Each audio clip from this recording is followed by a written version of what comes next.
Amados, a paz do Senhor, você que nos acompanha também pela transmissão, sejam bem-vindos, estejam conosco aqui para aprendermos, para estudarmos, para ouvirmos da palavra do Senhor.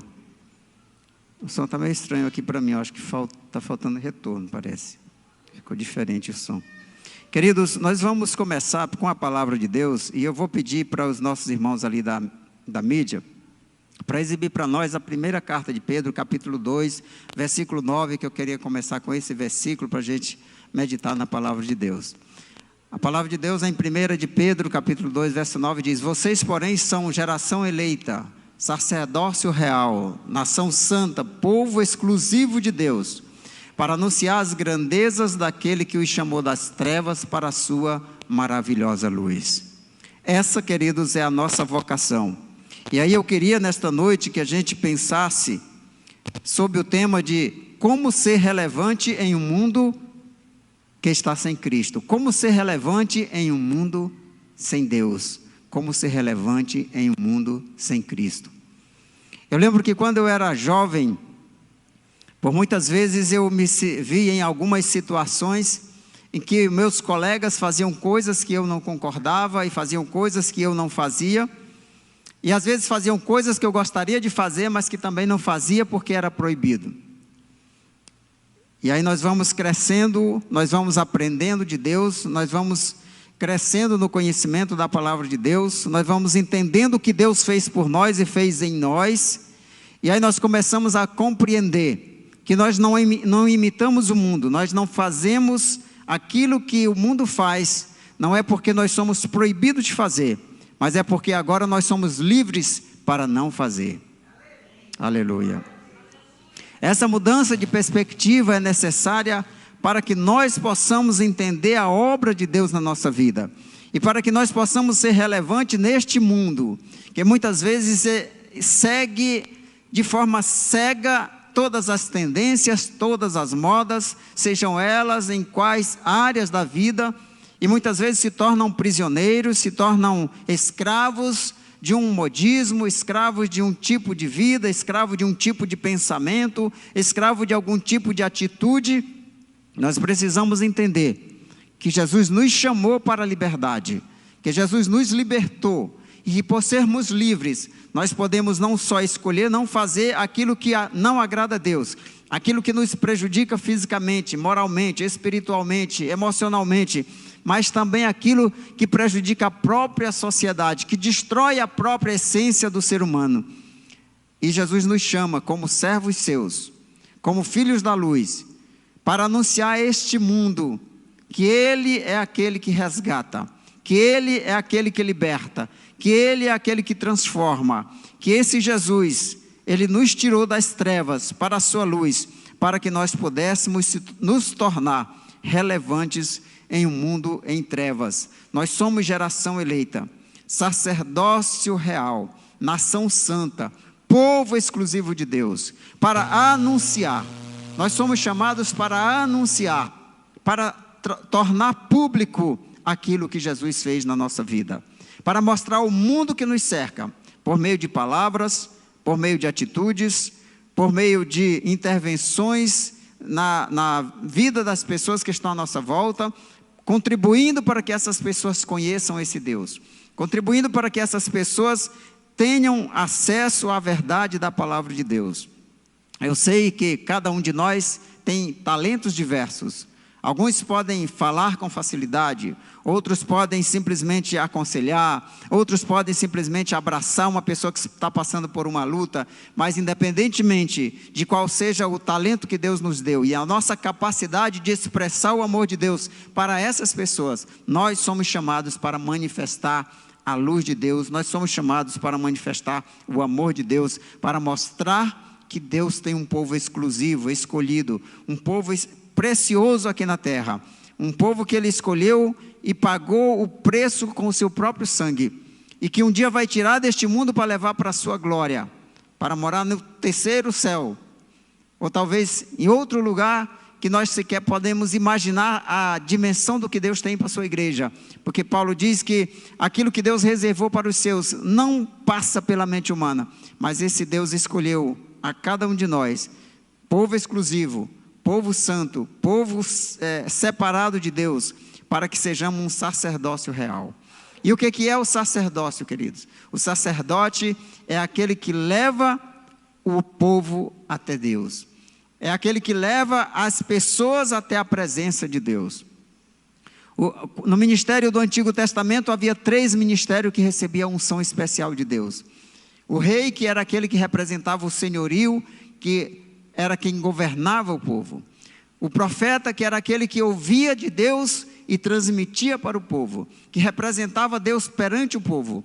E o sacerdote, que levava o povo até a presença de Deus. Aqui nesse texto de Pedro, nós estamos vendo que Deus nos escolheu para sermos sacerdotes na nossa casa, na nossa vizinhança, na sociedade onde estamos, para que nós possamos fazer a diferença nesse mundo tenebroso. Nós estamos aí, nesses dias, agora, começando a ver os movimentos da nossa sociedade com relação ao carnaval, e a gente sabe o quanto de coisa ruim, o quanto de coisa degradante, o quanto de coisa perniciosa acontece nesse tempo. E aí há toda uma série de polêmica em torno do que a igreja pode fazer nesse momento, nesse instante, nesse período do nosso ano, no nosso país. E aí tem aquelas igrejas que entendem que deve formar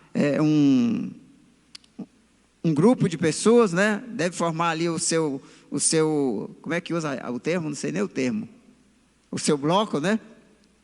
Deve formar o seu bloco e ir para a rua. E aí levar a palavra de Deus. Eu não vou questionar. Talvez eu não faria isso, né? Talvez eu não concordaria em participar de um bloco de carnaval para levar a palavra de Deus. Mas eu não vou questionar quem Deus direcionou para fazer isso. Ele sabe e ele responde perante Deus se ele está realmente ouvindo a voz de Deus, está fazendo o que Deus mandou. Existem aqueles que preferem se tornarem reclusos, ou seja, se afasta da sociedade, se isola numa chácara, em algum lugar, e ali se isola deste mundo pernicioso que está aí, e aí vai edificar, se crescer espiritualmente em alguma atividade que possa trazer crescimento espiritual para a sua igreja.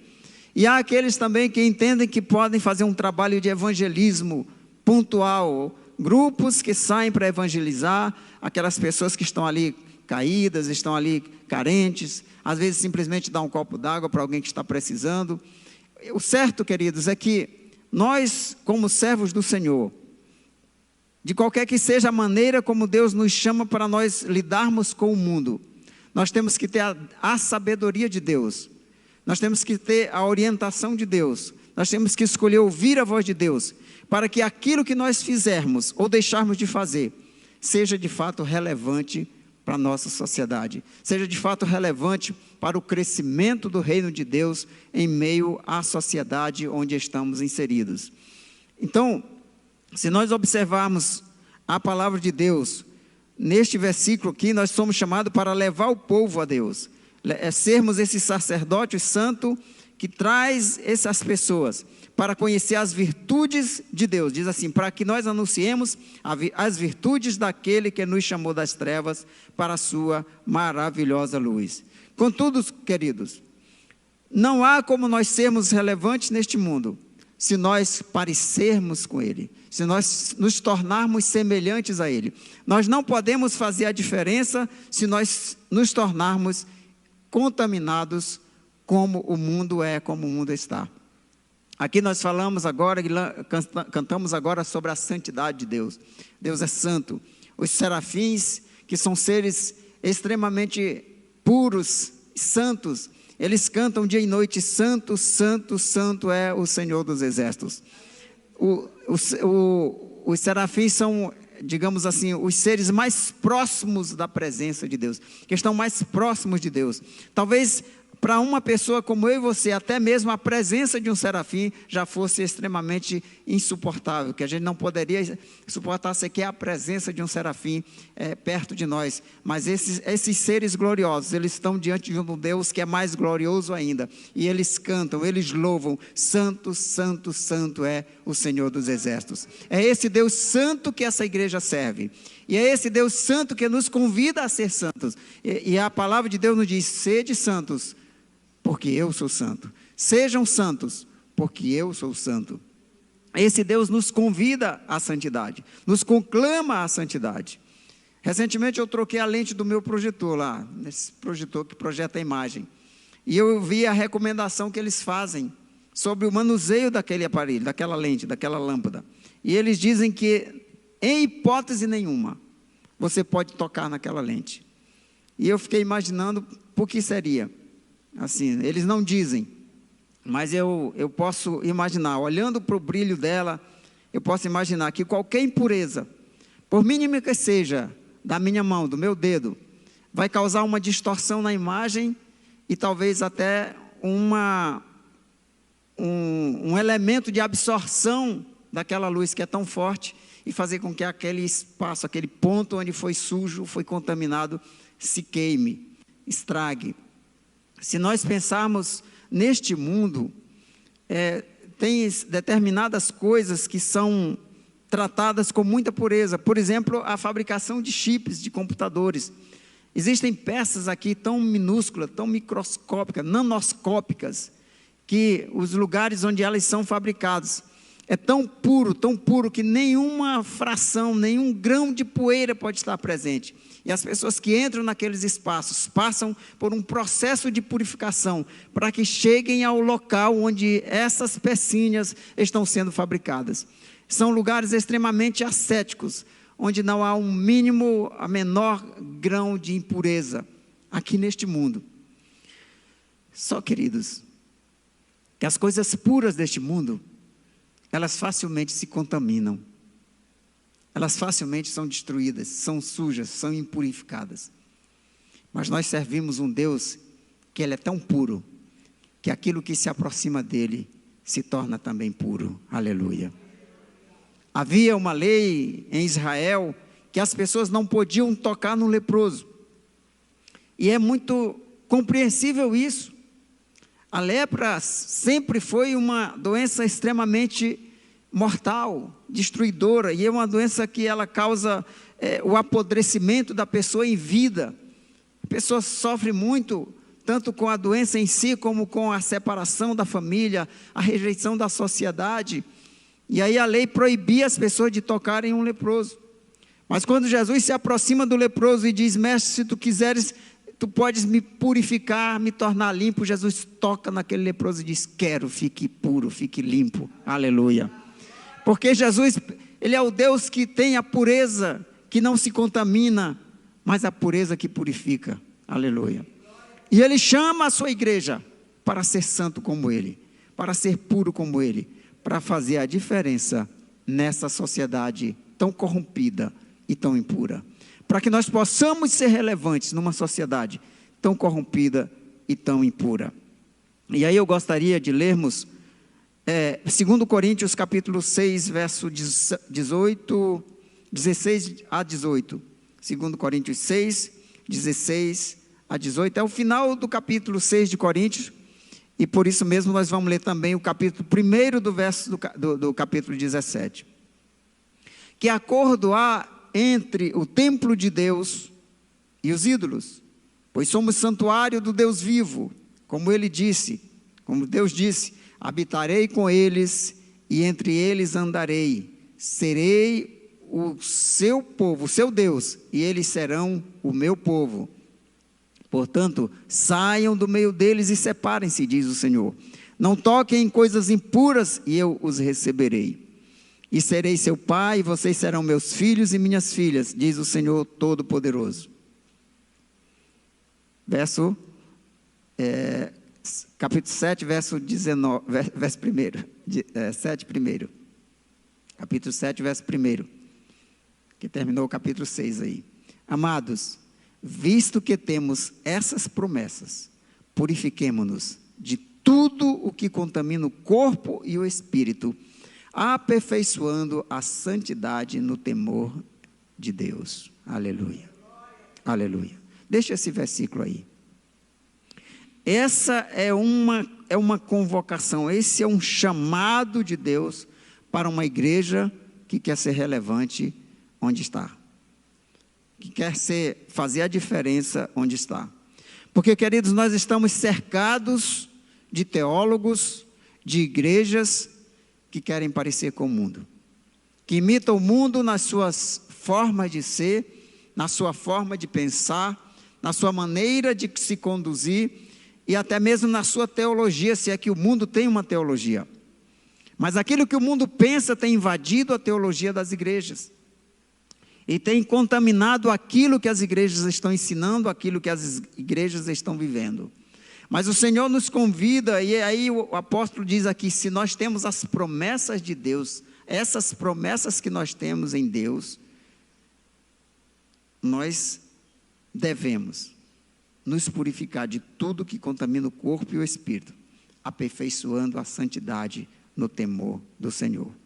Veja que a santidade não é algo imposto por Deus, não é algo que é dado por Deus, mas é algo que Deus produz em nós à medida em que nós queremos, que nós permitimos.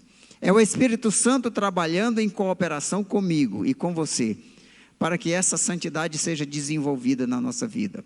E entenda, querido, santidade não significa santarrice, não significa presunção, não significa ritualismo, não significa uma cara assim, aquela cara de gente séria, né? Porque assim, eu já vi gente que acha que ele não pode sorrir, ele não pode contar uma piada inocente, que existe piada boa, né? Não pode achar graça das coisas, não pode rir. Eu sou de um tempo em que quanto mais cara feia você tinha, mais santo você era, né? E Deus não nos chamou para isso, né? Deus não nos chamou para isso, para esse tipo de santidade. Mas uma santidade que significa uma separação daquilo que contamina o corpo e o espírito. O corpo e o espírito. Porque há também aqueles que acham que a santidade só tem a ver com o espírito, que o corpo pode fazer qualquer coisa com ele, né? Essa teologia de que o corpo não precisa ser santificado, ela existe desde a época do apóstolo João, tá? E ele já combateu isso. Mas que nós devemos buscar essa santificação, essa separação daquilo que contamina o corpo e o espírito, para que nós possamos viver, aperfeiçoar essa santidade de Deus na nossa vida. E é sendo santos que nós podemos fazer algo de relevante, diferente nesse mundo em que nós vivemos. Essa santidade que nos chama aqui a palavra de Deus, significa que nós temos uma mente sadia, uma mente saudável, que não é contaminada por aquilo que o mundo introduz na nossa mente, que sabe escolher aquilo que vai ouvir, aquilo que vai ver, aquilo que vai vivenciar, uma santidade que nos ajuda a fazer boas escolhas, escolhas daquilo que nós ouvimos como música, escolha daquilo que nós praticamos em nossa vida diária, escolha da maneira como nós nos relacionamos com os nossos familiares e as pessoas à nossa volta. Essa santidade faz com que nós possamos ser diferença, referencial para aquelas pessoas que nos olham, para aquelas pessoas que nos veem. Porque se nós formos igualmente todos os outros, nós jamais chamaremos a atenção de alguém.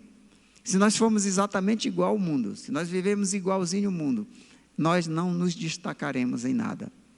Essa questão de ser relevante, queridos, é uma coisa que o mundo até se preocupa com isso. Mas se preocupa do ponto de vista pessoal, que eu na minha profissão, eu na minha carreira, né, nas minhas atividades, eu preciso ser diferente, me destacar dos demais para que eu seja visto, seja percebido. Eu preciso ter uma faculdade que seja de destaque, um currículo que seja bom, eu preciso ter uma habilidade profissional que me destaque dos outros, ou mesmo se eu tiver a mesma profissão entre várias pessoas da mesma profissão, eu tenho que ter habilidades e competências que me destaquem dos outros, e como empresa do mesmo jeito, aquilo que você vende, aquilo que você oferece, aquilo que você produz, precisa se destacar. e se destacar no sentido de que aquilo atenda a uma necessidade específica, para que você seja relevante. Aliás, as grandes empresas de muito sucesso, elas têm muito sucesso, porque elas não ficam esperando satisfazer as suas necessidades. Elas criam uma necessidade para você e depois lhe vendem uma solução. Há 20 anos atrás você precisava de celular? Pois é. Primeiro eles criam a necessidade, depois eles nos vendem a solução. Agora a gente não vive sem isso. Não é verdade?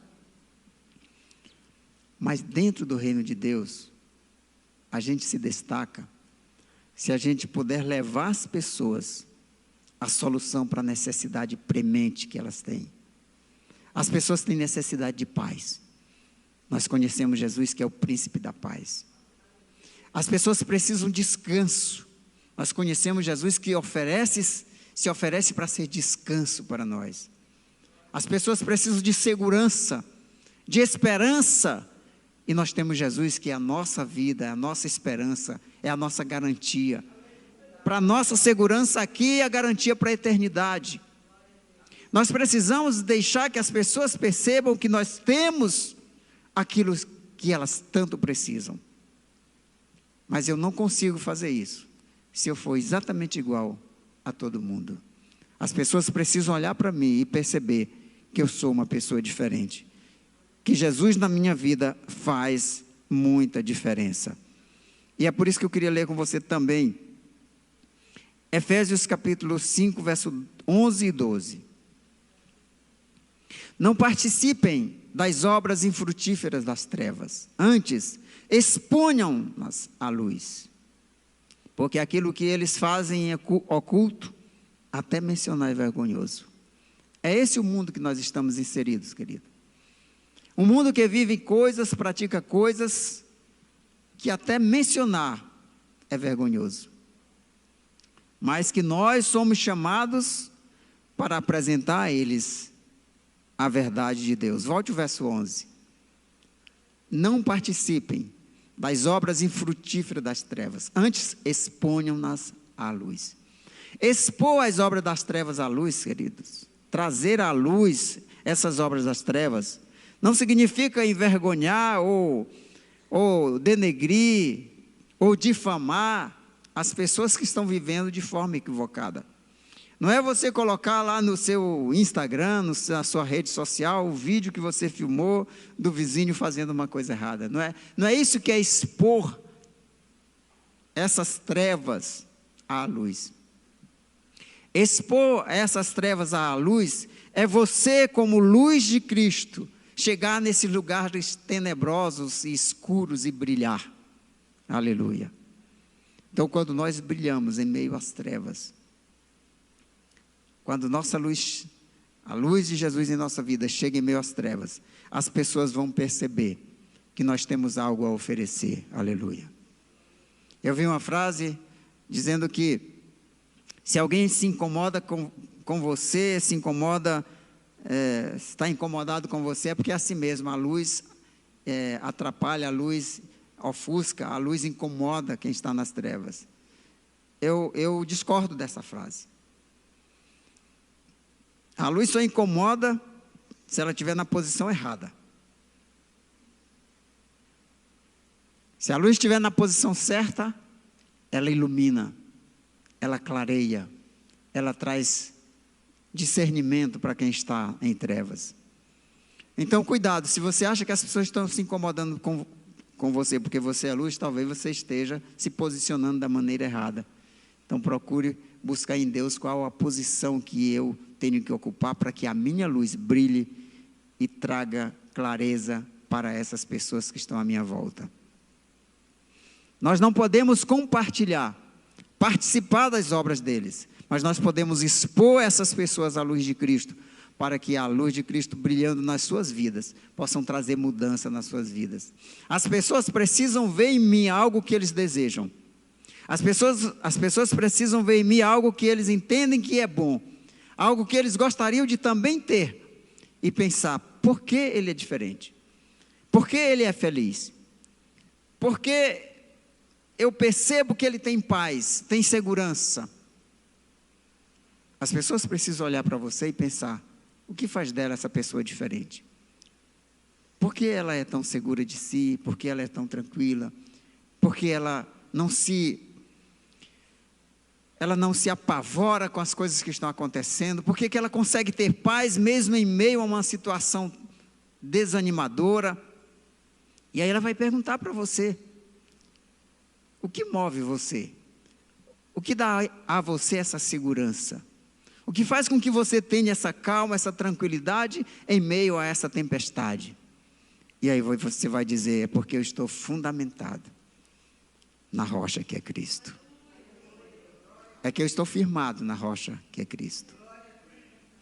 E aí assim, certamente, levando a luz de Cristo a essas pessoas, nós poderemos fazer com que elas enxerguem o quanto a sua vida está longe de Deus. Às vezes as pessoas estão até professando uma religião, às vezes se dizem até evangélicas, mas estão andando em trevas, estão fazendo e falando coisas que não tem nada a ver com ser de fato servo de Deus, filho de Deus. Mas nós podemos, com a graça de Deus, com a luz de Cristo na nossa vida, levar discernimento para essas pessoas, porque fomos chamados para anunciar. Veja bem, queridos, existem duas formas da gente combater o erro. Uma é pela apologética e outra é pela contra-catequese. Catequese não é bem uma palavra do meio evangélico, né? É mais do meio católico, mas a palavra serve, ela faz todo sentido. O que é apologética, queridos? É eu combater o erro apresentando os argumentos que levam principalmente argumentos da palavra de Deus, mas também argumentos lógicos ou argumentos científicos, que levam a pessoa a perceber que aquilo que aquela mentira ou aquela falsa doutrina que ela estava ensinando é errada. Isso é apologética. É eu defender os princípios da palavra de Deus por meio da própria palavra de Deus e por meio da lógica, por meio da ciência, por meio da história e mostrar os argumentos que fazem com que aquela mentira que está sendo ensinada, que está sendo falada, seja combatida. Mas quando nós falamos de ser relevante nesse mundo que nós estamos vivendo hoje, nós não precisamos ser apologetas. Nós precisamos ser apenas contra-catequistas. E o que seria isso, queridos? É a gente ensinar metodicamente e viver metodicamente aquilo que é contrário a esse mundo. O mundo ensina uma coisa, nós vamos ensinar outra. Mas nós não vamos combater de forma pontual os erros do mundo. Nós só vamos viver de forma plena aquilo que Deus colocou na nossa vida para viver. Nós vamos viver a verdade, vamos falar a verdade, vamos ensinar a verdade para o meu amigo, para o meu familiar, para o meu filho, para aquela pessoa que está do meu lado. Nós vamos ensinando a verdade da palavra de Deus. É a contra-catequese. Eu não preciso, toda vez que alguém colocar um vídeo falando uma bobagem lá na rede social, eu colocar um outro vídeo combatendo aquela bobagem. Mas eu posso dia a dia, por meio de uma vida na presença de Deus, por meio de uma vida fundamentada na palavra de Deus, nós podemos ensinar a sociedade, argumentar contra essa sociedade corrompida, levando luz a essa sociedade que nos cerca, sendo relevantes em meio à nossa família, em meio aos nossos amigos, em meio aos grupos dos quais participamos, sendo relevantes, fazendo com que a luz de Cristo brilhe nos lugares onde quer que estejamos.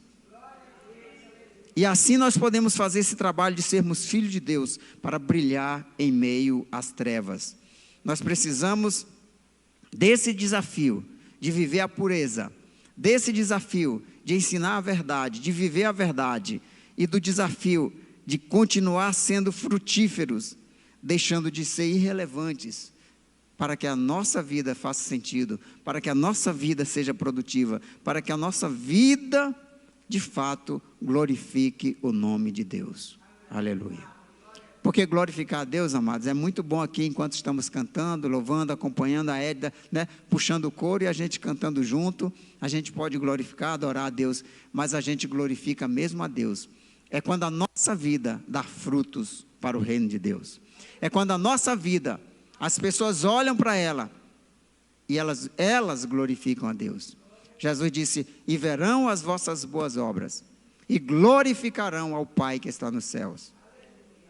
O mundo não vem aqui, as pessoas do mundo não virão aqui cantar com a Édita, louvar conosco aqui no culto, mas eles irão glorificar a Deus por causa da sua vida, por causa de quem você é, por causa de como você vive, aquilo que você fala.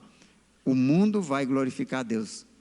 É isso que diz o nosso Senhor Jesus Cristo, falando aos seus discípulos. Filipenses capítulo 2, verso 15 e verso 16. Nós precisamos enfrentar esse desafio de sermos puros em meio a essa geração. Eu sei que não é fácil às vezes, mas é o que pede, é o que manda a palavra de Deus para o seu povo.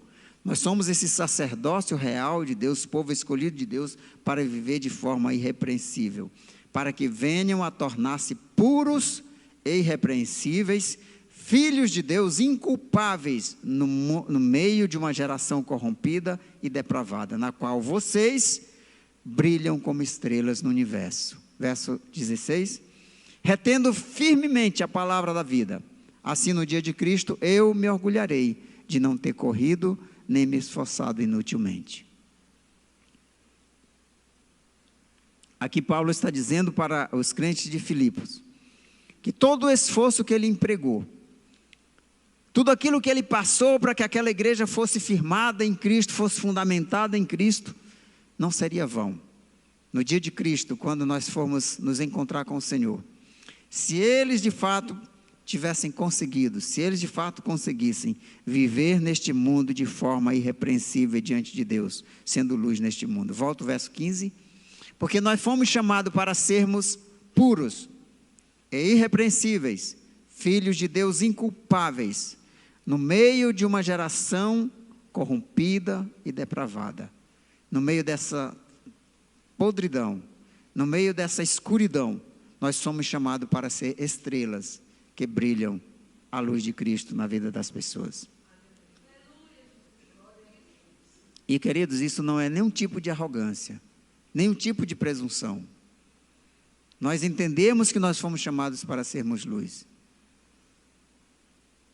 Daniel, no capítulo 12, já no finalzinho do seu livro, o anjo falando para ele diz assim: aqueles que ensinaram a justiça a muitos, brilharão eternamente no firmamento como estrelas no céu.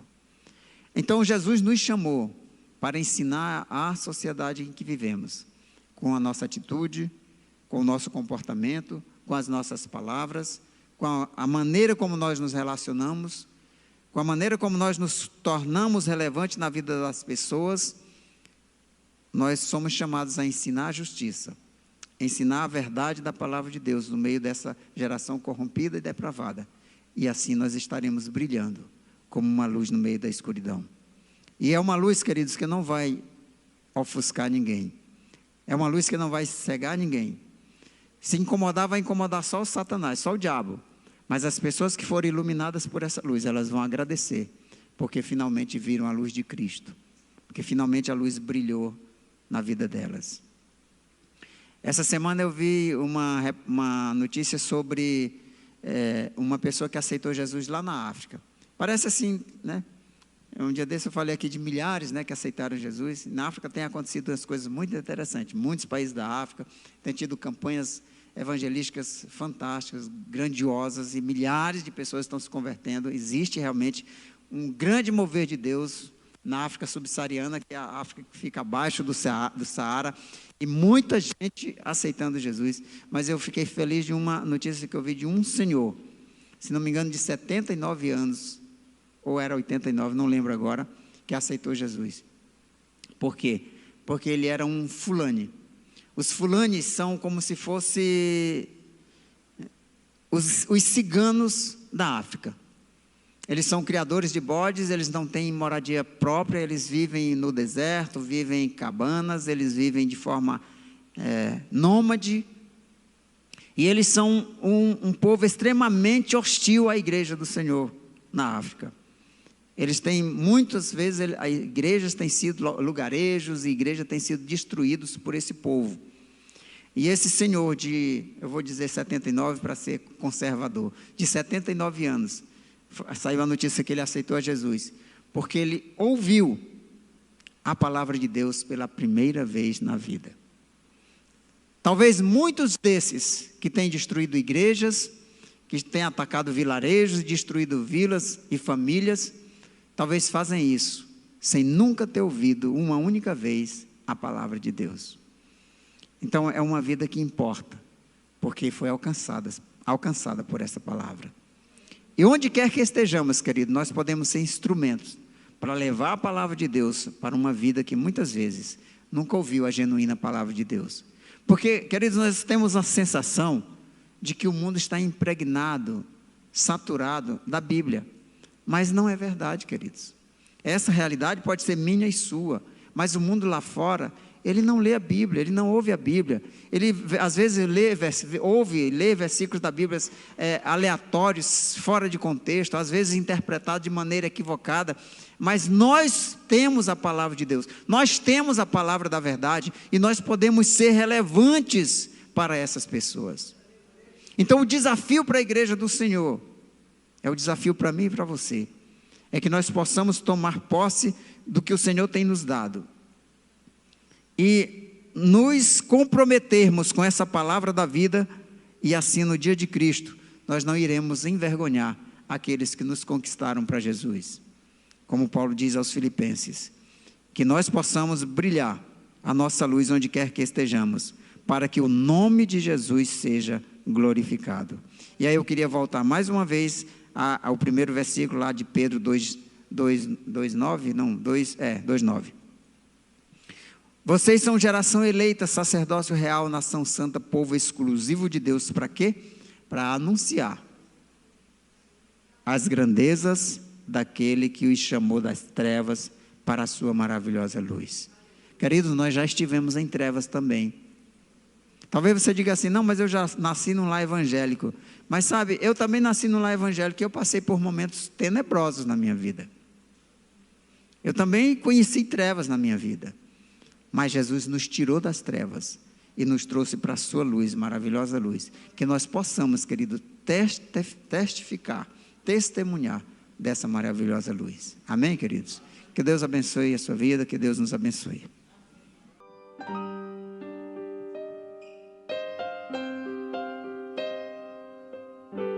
Homens dizem que eu estou onde eu nem entro mais. Trocaram a intimidade em busca de sinais, correndo contra o tempo em suas construções carnais. Somente a minha graça já não os satisfaz. Homens dizem que eu habito onde eu nunca entrei. Sou santo e não habito onde o orgulho é rei. Ouros em templos não atraem meu favor. Eu não habito em templos, eu habito no louvor. Pra que riquezas, se eu desci de lá, de onde a glória não dá pra comparar? Pra que tesouros, se eu desfiz dos meus? Enquanto reis se fazem deuses, eu me fiz plebeu.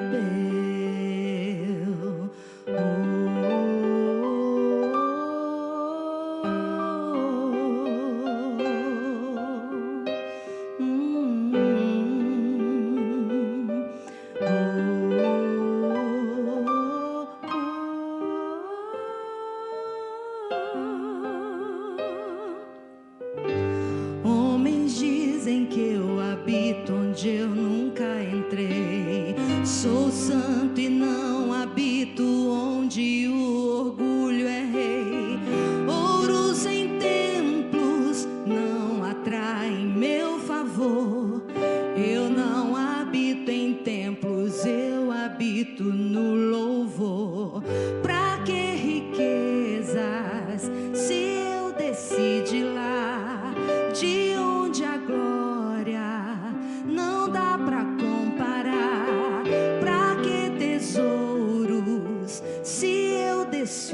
filhos meus. Enquanto reis se tornam deuses, eu me firmo.